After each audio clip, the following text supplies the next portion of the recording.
आज का हमारा विषय है रीतिकाल के कवि या रीति काव्य, है ना। तो देखो रीतिकाल में क्या था, लगभग कवि श्रृंगारी कवि थे। रीतिकाल के अधिकांश कवियों ने श्रृंगारिकता को अपनाया और कविता के विषय, कविता में उनके भावों की अभिव्यक्ति एवं उनकी शैली, इनके आधार पर हम क्या कर सकते हैं, उन सारे कवियों की कविताओं को एक जगह पे शामिल नहीं कर सकते या एक ही श्रेणी में उनको नहीं रख सकते। इसलिए अध्ययन की सुविधा के हिसाब से हम उनकी अलग अलग श्रेणियां बना देते हैं। जैसे रीतिकालीन काव्य, ये तो हमारा विषय है। अब देखो रीतिकालीन काव्य में जैसा कि मैंने अभी बताया आपको कि अलग अलग कवियों ने श्रृंगारिकता तो सबने अपनाई थी, लेकिन उसके बावजूद कविता में अपने भावों की अभिव्यक्ति, कविता के विषय, प्रेम की अनुभूति, इनके आधार पर उनकी कविताओं को हम अलग अलग श्रेणी में रखते हैं। तो वो श्रेणियाँ कौन कौन सी हैं?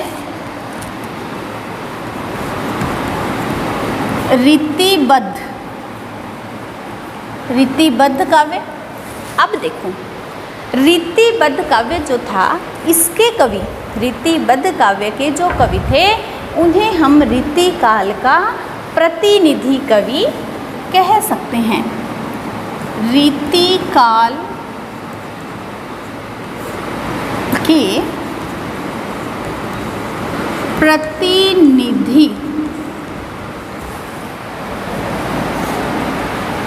कवि, इन कवियों को हम रीतिकाल के प्रतिनिधि कवि कह सकते हैं। इन कवियों की एक बात थी कि इन्होंने क्या किया, जैसे देखो कल के वीडियो में हमने बात की थी कि संस्कृत के जो काव्य थे उन्हीं का अनुवाद कर दिया था इन्होंने। तो इन कवियों का काम क्या था, संस्कृत के ग्रंथों का हिंदी में अनुवाद करना था। तो इन कवियों ने संस्कृत काव्य शास्त्र के आधार पर, संस्कृत के काव्य शास्त्र के आधार पर काव्यांगों का विवेचन किया।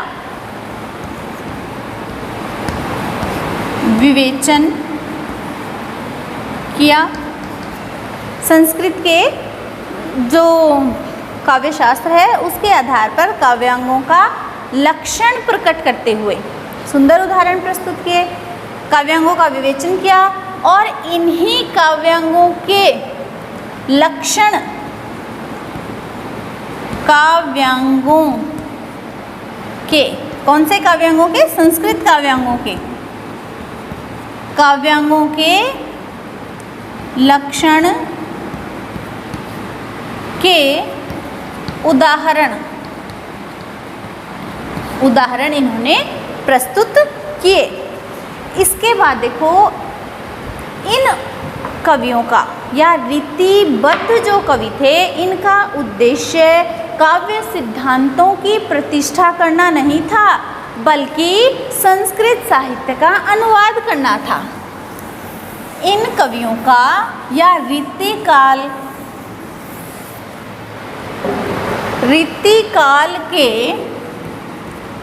रीतिबद्ध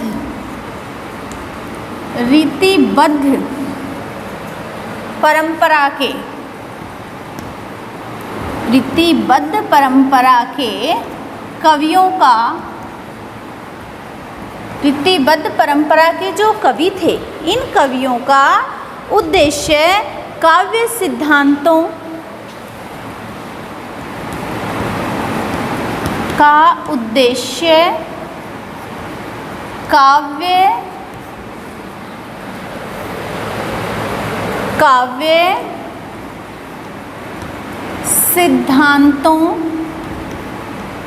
काव्य सिद्धांतों का निरूपण करना नहीं, या काव्य सिद्धांतों की प्रतिष्ठा करना नहीं था, बल्कि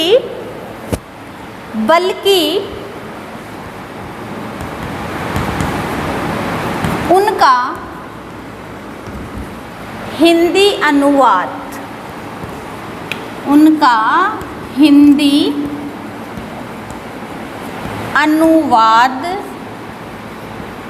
प्रस्तुत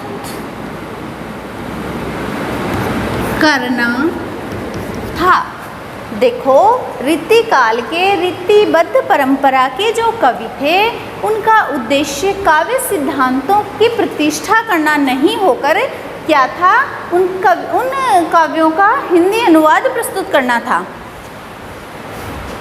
इसलिए जब उन्होंने खुद ने कोई काव्य की प्रतिष्ठा ही नहीं करी, जो संस्कृत में लिखे हुए थे उनका हिंदी अनुवाद किया, तो उनके काव्यों में क्या आ जाएगा, मौलिकता का अभाव आ जाएगा।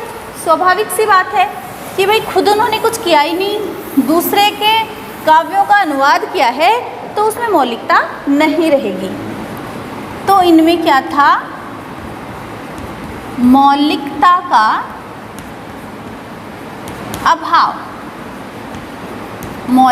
का अभाव रीतिबद्ध परंपरा के कवियों में था। अब देखो, ये कवि भाई जब ये पहले से किसी का लिखा हुआ ग्रंथ है, सिर्फ उसका अनुवाद कर रहे हैं, तो निश्चित रूप से ये एक बंधी बंधाई परंपरा को या एक बंधी बंधाई परिपाटी पे चल रहे थे। इस परंपरा के कवि एक बंधी बंधाई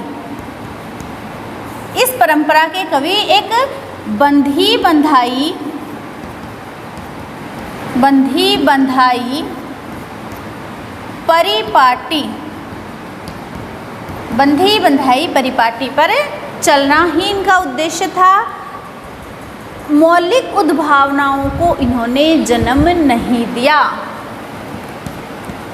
मौलिक उद्भावनाओं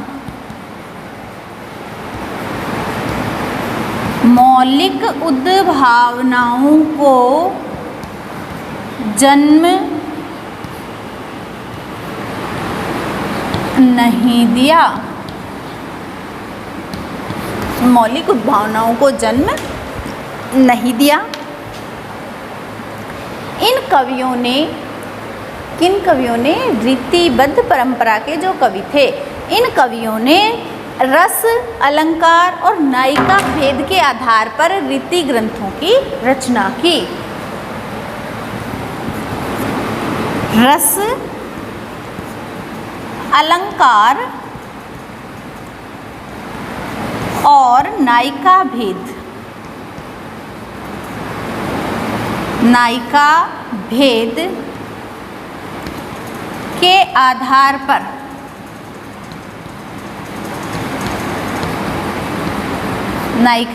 के आधार पर लक्षण ग्रंथों की रचना की।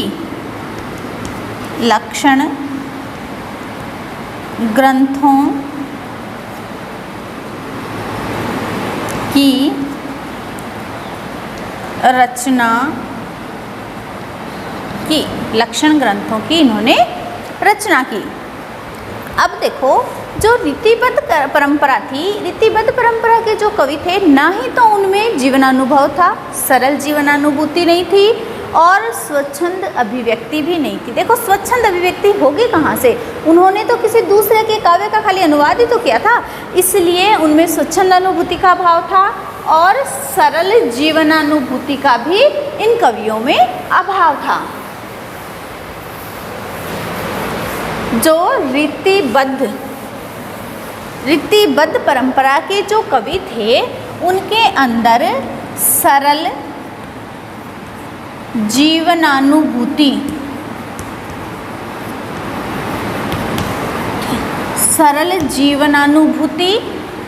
एवं स्वच्छंदता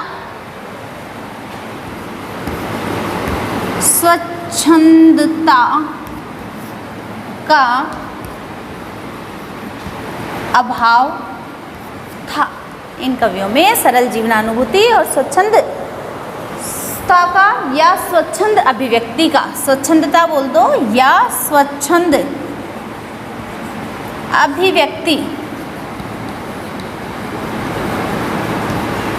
अभिव्यक्ति, स्वच्छंदता से मतलब स्वच्छंद अभिव्यक्ति से है, स्वच्छंद अभिव्यक्ति का इन कवियों में अभाव था।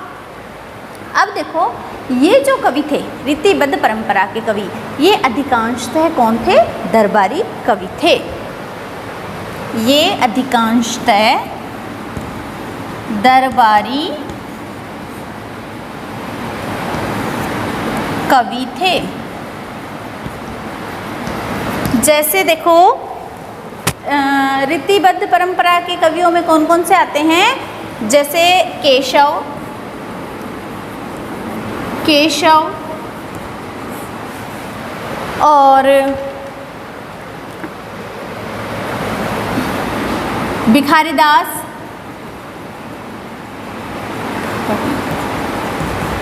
भिखारीदास, ग्वाल, चिंतामणि, चिंतामणि और भी हैं इनमें जैसे देव और रसलीन, पद्माकर, ये सारे क्या आते हैं? रीतिबद्ध परंपरा के कवियों में आते हैं। उसके बाद आता है रीति सिद्ध।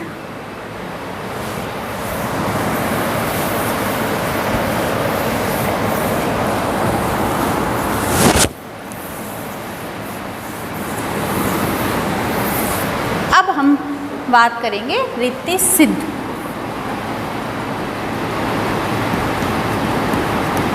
रीति सिद्ध, देखो रीतिबद्ध परंपरा तो वो हो गई जो रीति के बंधन में बंध कर करते थे। रीति सिद्ध का मतलब हुआ कि उन कवियों को रीति की जानकारी तो थी, रीति के नियमों को वो जानते थे, लेकिन उन्होंने इसमें बंध कर कोई रचना नहीं करी, है ना।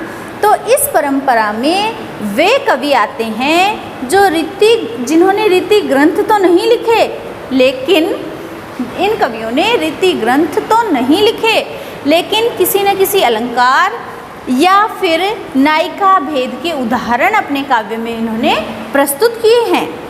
इन कवियों की कविता रीतिबद्ध कवियों की अपेक्षा अधिक स्वाभाविक बन पड़ी है। रीति सिद्ध कवियों की कविता, इन कवियों की कविता रीतिबद्ध कवियों की अपेक्षा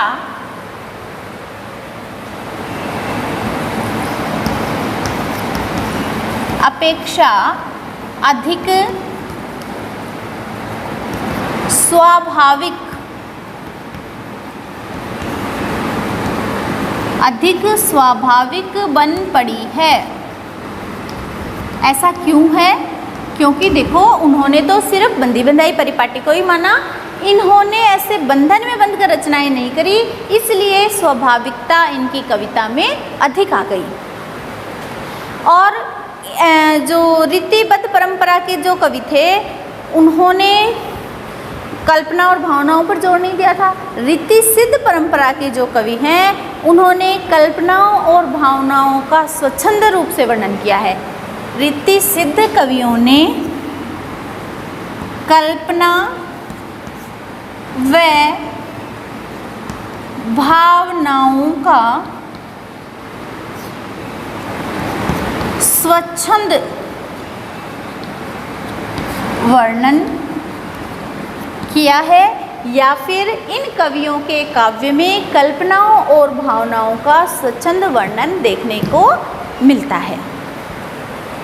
उसके बाद देखो रीति सिद्ध जो कवि थे उनके काव्य को हम स्वानुभूति के आधार पर भी मौलिक काव्य की श्रेणी में रख सकते हैं। यानी इन कवियों ने, रीति सिद्ध कवियों ने स्वानुभूति के आधार पर मौलिक काव्यों की रचना की।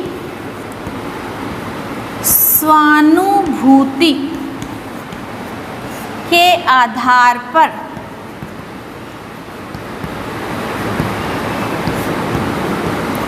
मौलिक रचनाओं की उत्पत्ति की। इन कवियों की जो रचनाएं थी वो स्वानुभूति के आधार पर मौलिक थी। मौलिक क्यों थी? क्योंकि उन्होंने जो अनुभव किया, स्वानुभूति, स्वयं की अनुभूति के आधार पर इन्होंने अपनी रचनाएं बनाई। इन्होंने ना ही तो किसी की रचना का अनुवाद किया और ना ही किसी की परंपरा में बंधे, इसलिए स्वानुभूति का आधार अगर देखा जाए तो इन कवियों की रचनाएं मौलिक थी। इस वर्ग में कौन कौन आते हैं? इस वर्ग में बिहारी जैसे कवि आते हैं।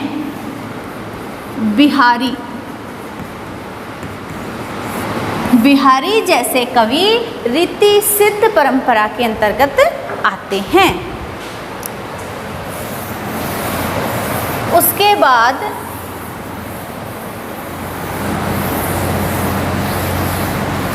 बाद आता है रीति मुक्त।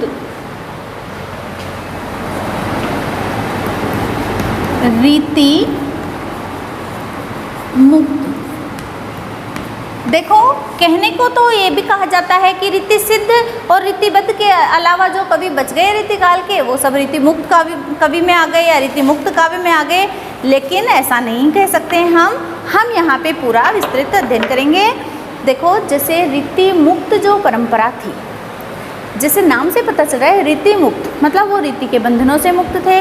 ना ही उन्होंने कोई लक्षण ग्रंथों की रचना करी, ना ही उन्होंने कोई बंधी बंध्याई परिपाटी को अपनाया। हाँ ठीक है, स्वाभाविक रूप से उनके काव्य में कोई अलंकार, कोई छंद या कोई काव्यांग आ गया तो वो अलग बात है। तो इसमें हम अलग अलग वर्णन करेंगे। जैसे रीति मुक्त श्रृंगारी कवि, रीति मुक्त श्रृंगारी कवि, फिर रीति मुक्त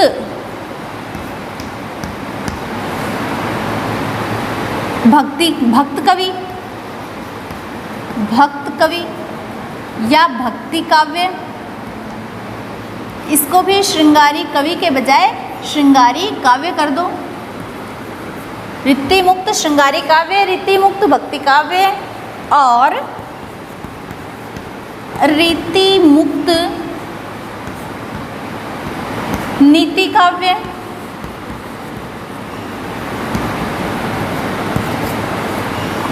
रीति मुक्त वीर काव्य।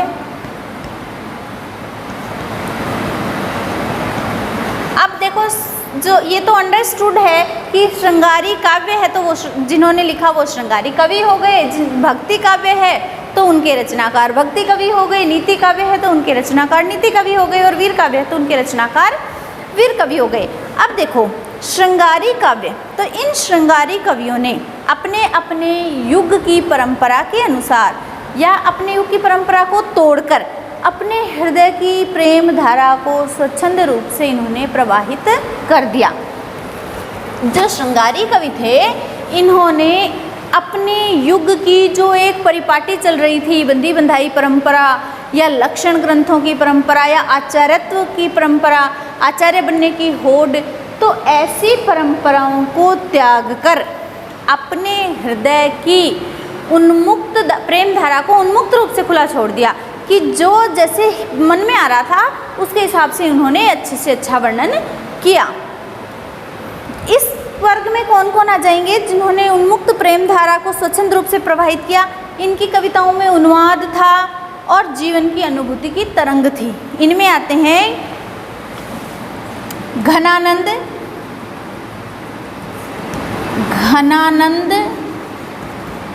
आलम,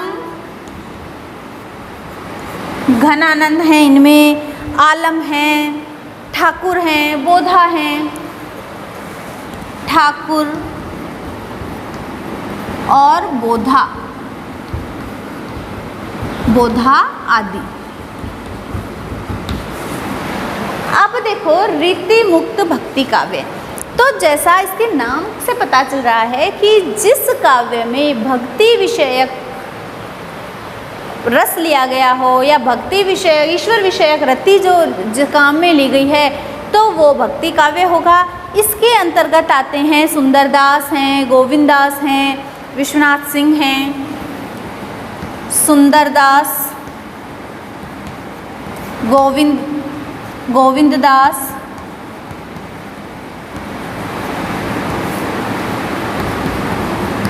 सुंदरदास, गोविंददास, विश्वनाथ सिंह।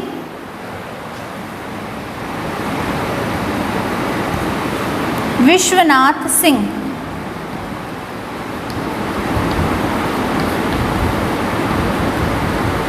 आदि,